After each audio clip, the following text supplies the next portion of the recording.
పెట్టడం housing board భూములు, TGIIC భూములు లేదా స్వగృహ భూములు, ఎక్కడ భూమి ఉంటే దాన్ని అమ్మడం. చివరికి మొన్న హైదర్ నగర్లో కృష్ణారావు గారు మున్సిపల్ వైస్ చైర్మన్గా ఉన్నప్పుడు ఆ కాలనీ వాసులందరూ కోరితే ఆ 1000 గజాలను ఒక పార్కుగా ఆ రోజు ఆయన పోరాడి పార్కు కోసం కాలనీ వాసుల విజ్ఞప్తి మేరకు ఆ భూమిని పార్కు కేటాయించారు. రేవంత్ రెడ్డి దాన్ని కూడా అమ్మకానికి పెట్టిండు. ఆయన పార్కులు ఇడవడు, ప్లాట్లు ఇడవడు, గజాలు ఇడవడు, ఎకరాలు ఇడవడు, అమ్ముడు. ఈ 2.5 సంవత్సరాల్లో 30,000 కోట్ల రూపాయల విలువైన భూములు అమ్మేసినాడు రేవంత్ రెడ్డి. బీఆర్ఎస్ హయాంలో హౌసింగ్ బోర్డులో ఒక్క గజమన్న అమ్మినమా? కేపీహెచ్బీలా పార్కులకు ఇచ్చాం.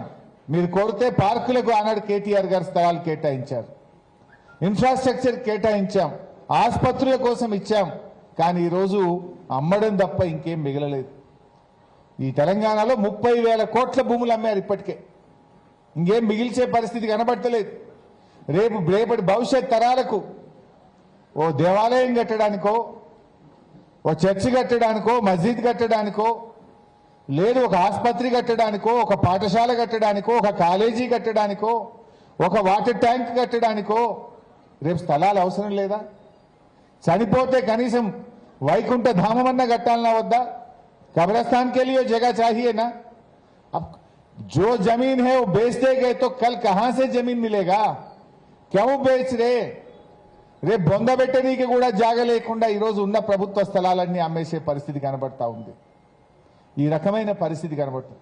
అసలు మీరు ఆలోచించండి, ప్రభుత్వ భూములు ఒకవైపు అమ్మకానికి పెడుతున్నాడు, ఇంకోవైపు అసైన్డ్ భూములు, ఎస్సీ ఎస్టీ బీసీలకు ఇచ్చిన అసైన్డ్ భూములను లాక్కోవడం, ఆ భూములను పారిశ్రామికవేత్తలకు కమిషన్లు పెట్టి అమ్ముకుంటా ఉన్నారు. ఆయన తమ్ముడే, మొన్న మధ్య మీరు చూసుంటారు, రేవంత్ రెడ్డి తమ్ముడి కంపెనీకి 100 కోట్ల విలువైన భూమిని ఇవాళ అడ్డికి పావుషేరుకు కట్టబెట్టినారు. ప్రజల భూములేమో ప్రభుత్వ ఆస్తులుగా, ప్రజల భూములనేమో 22A నిషేధిత జాబితాలో పెడుతున్నారు, ప్రభుత్వ భూములేమో ఆయన కుటుంబ సభ్యులకు కట్టబెడతా ఉన్నాడు. ఈ రకమైనటువంటి పరిస్థితి. ఇటు ఎస్సీ ఎస్టీ బీసీల భూములు 1,00,000 ఎకరాల అసైన్డ్ భూములు లాక్కున్నది ఈ కాంగ్రెస్ ప్రభుత్వం.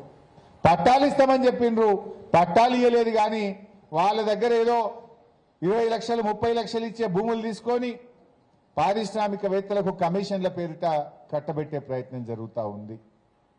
ఇక మూడవది, మీ ఆస్తులు, ప్రజల ఆస్తులు. మీకు ఒక ప్లాట్ అంటే, ఒక ఇల్లు అంటే అది ఒక అపార్ట్మెంట్ కాదు, కేవలం అదొక చిన్నపాటి ఇల్లు కాదు, అది మీ జీవితం మొత్తం యొక్క కళ.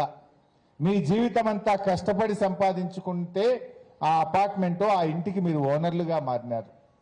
ఇలా ప్రజల ఆస్తిని ప్రభుత్వం రాత్రికి రాత్రి కబ్జా పెడుతుంది. రేవంత్ రెడ్డి గారు ఏమంటున్నారు? కబ్జాదారులే ధర్నాలు చేస్తుండట, కబ్జాదారులే ఈ 22Aని వ్యతిరేకిస్తున్నారు అంటున్నారు. ఇప్పుడు మాట్లాడిన హనుమంతరావు గారు కబ్జాదారుడా? ఇక్కడికి వచ్చిన మీరంతా కబ్జాదారులా?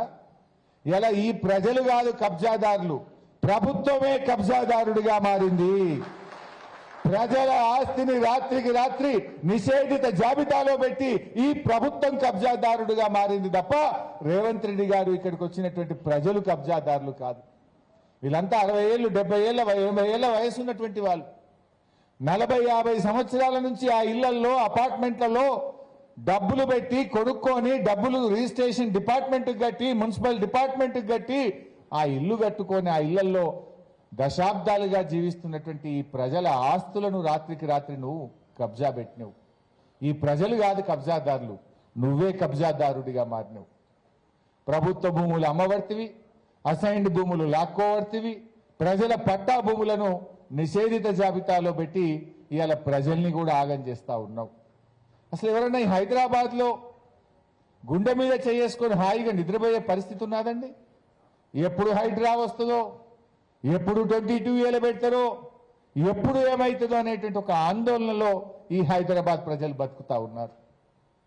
కేసీఆర్ గారు హైదరాబాద్ బ్రాండ్ ఇమేజ్ పెంచినారు.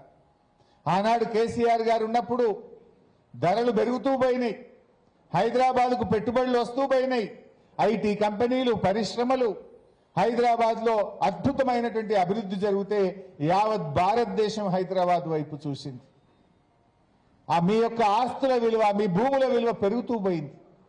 కానీ రేవంత్ రెడ్డి వచ్చినాక హైదరాబాద్ బ్రాండ్ ఇమేజ్ ఇలా మంట కలిసిపోయింది. అటు 22A, ఇటు హైడ్రా, ఎంత తుగ్లక్ నిర్ణయాలు. మీరే ఆలోచించండి. ఎవరన్నా ఒక పెళ్లి ఉంటే, ఒక ఆపద ఉంటే, ఒక ఆసుపత్రి ఉంటేనో, పిల్లల చదువుల కోసమో ఒక ప్లాటో, ఒక అపార్ట్మెంట్ అమ్మాలంటే మున్పట్లాగా అమ్ముడుపోతుందా? కొనే వాళ్ళు ఎవరైనా ముందుకు వస్తున్నారా? పెట్టుబడులు పెట్టే వాళ్ళు ఎవరైనా ముందుకు వస్తున్నారా? మీ పిల్లలు అమెరికాలో ఎన్ఆర్ఐలు ఎక్కడన్నా ఉంటే గతంలో ₹1 సంపాదిస్తే హైదరాబాద్లో ప్లాట్ కొన్నా అన్న అని డబ్బులు పంపారు. హైదరాబాద్లో ఒక అపార్ట్మెంట్లో పెట్టుబడి పెట్టండి నాన్న అని మీకు డబ్బులు పంపారు. కానీ రేవంత్ రెడ్డి వచ్చినాక అమ్మో ఏమైపోతుందో అని వాళ్ళు అక్కడే విదేశాల్లోనే స్టాక్ ఎక్స్చేంజ్లోనో అక్కడే పెట్టుబడులు పెడుతున్నారు తప్ప హైదరాబాద్లో పెట్టుబడులు పెట్టే ధైర్యం చేయలేని పరిస్థితి వచ్చింది. అంటే ఈ పిచ్చి ఆలోచనల వల్ల, ఈ తుగ్లక్ నిర్ణయాల వల్ల జరుగుతూ ఉంది.